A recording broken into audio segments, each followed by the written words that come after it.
নমস্কার, হাইলাকান্দি দর্পণ TV news চ্যানেলে স্বাগত। হাইলাকান্দি প্রতিনিধি সিপ্রিয়ান ডায়াসের রিপোর্টার সিপ্রিয়ান ডায়াস। দর্শকদের জন্য এই মুহূর্তে একটি বিশেষ সংবাদ পরিবেশনায় মাহিপাল। প্রকাশ্যে লেনদেন, অফিসে বসেই ঘুষ নিচ্ছেন লট পাটোয়ারি। ভাইরাল ভিডিও, একের পর এক সরকারি কর্মী আধিকারিক ঘুষ নিতে গিয়ে ধরা পড়ছেন রাজ্য জুড়ে। তবুও ঘুষ পিটছে না একাংশ লোভী অসৎ কর্মীদের। জমি নামজারি ইস্যুতে উপত্যকার লট পাটোয়ারিদের রমরমা ব্যবসা চলছে। বরাক উপত্যকার বিভিন্ন ভূভাষণ আধিকারিকের কার্যালয়ে দায়িত্বে থাকা লট পাটোয়ারিরা অসহায় জমি মালিকদের কাছ থেকে মোটা অঙ্কের অর্থ আদায় করে চলেছেন। রাজ্য সরকারের দমন নীতিকে রীতিমতো তোয়াক্কা না করে বেপরোয়াভাবে ঘুষ আদায় করতে ব্যস্ত রয়েছেন লট পাটোয়ারিরা। এক্ষেত্রে ইশারা রয়েছে চক্র আধিকারিকের ও বলে অভিযোগ রয়েছে।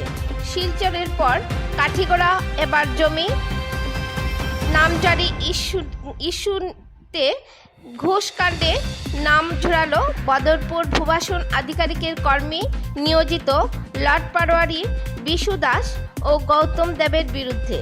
জমি নামজারির নামে উৎখোঁজ নেওয়ার ছবি সামাজিক মাধ্যমে ভাইরাল হয়েছে। বদরপুর ভূভাষণ আধিকারিকের কার্যালয়ের জমি নামজারির নামে ঘুষ আদায়ের অভিযোগ দীর্ঘদিনের।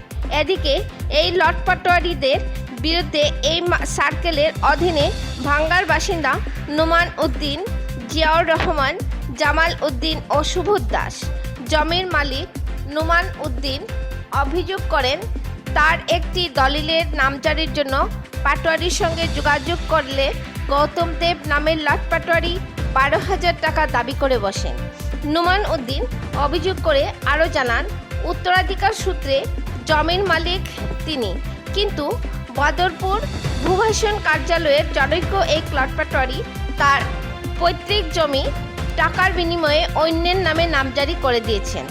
জিয়াউর রহমান নামে আরেকজন অভিযোগ করে জানান, তাদের গ্রামে একটি মসজিদের সীমানা নির্ধারণ চাওয়া হলে পাটোয়ারি আগেভাগে অর্থের বাহানা দেখান। এইভাবে বদরপুর ভূভাষণ আধিকারিকের কার্যালয়ের বর্তমান অবস্থা। বদরপুরের বিশিষ্ট সমাজকর্মী মুন্নি ছেত্রী এই ভূভাষণ আধিকারিকের কার্যালয়ের মুখ্যমন্ত্রী ভিজিলেন্স টিমের দাবি জানান।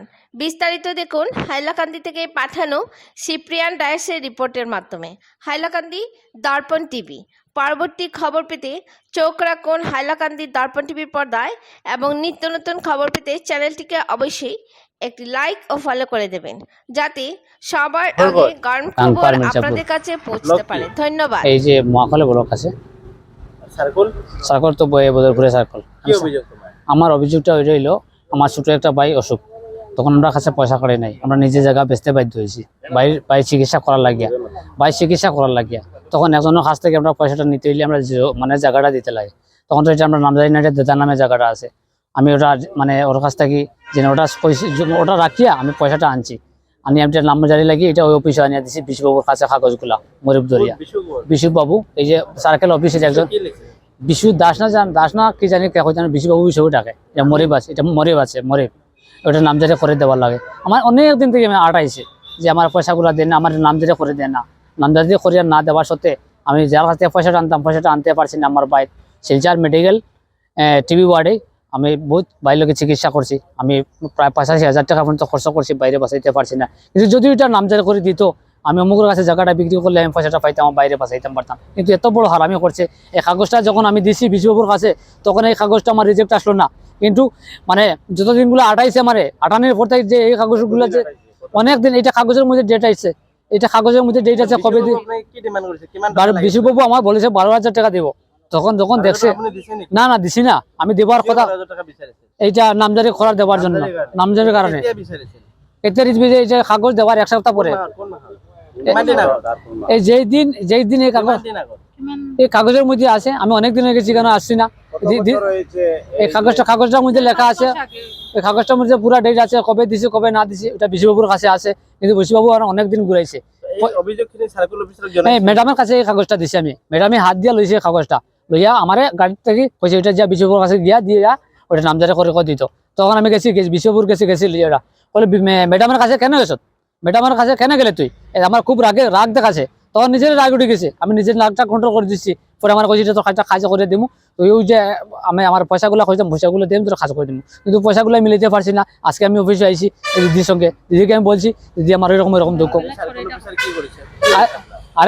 আরেকদিন ফোন করছি, ফোনে আমার যা ব্যবহারে গালি দিছে ওইটা আমার মুখের কথা না, ওইটা খুঁজছে ফোনে এক্সচেঞ্জে চাইলে আপনারা পাইতে আরো যে বিশবাবু আমার গালি দিছে কি না দিছে না, অনেক গালি দিছে আমারে। তখন আমার দিদির লাইনে আসলো, আমার লগে দিদি শুনছি কি গাড়িটা কি রকম দিয়েছে? তো বহুত অনেক খারাপ গালি দিয়েছে। সার্কেল অফিসার কি কইছে? এখন সার্কেল অফিসারে ম্যাডামে ওইটা কইছে যে তোমার এটা রিজেক্ট হয়ে গেছে, তুমি ওটা টেক করে যাও, ডিসির কাছ থেকে ওটা এফিডেভিট করে লিয়ে যাও, ওইটা আমি টেক করে দিব, ওইটা টাইম দিয়ে দিছি। ধন্যবাদ। আমার নাম সুবোধ দাস।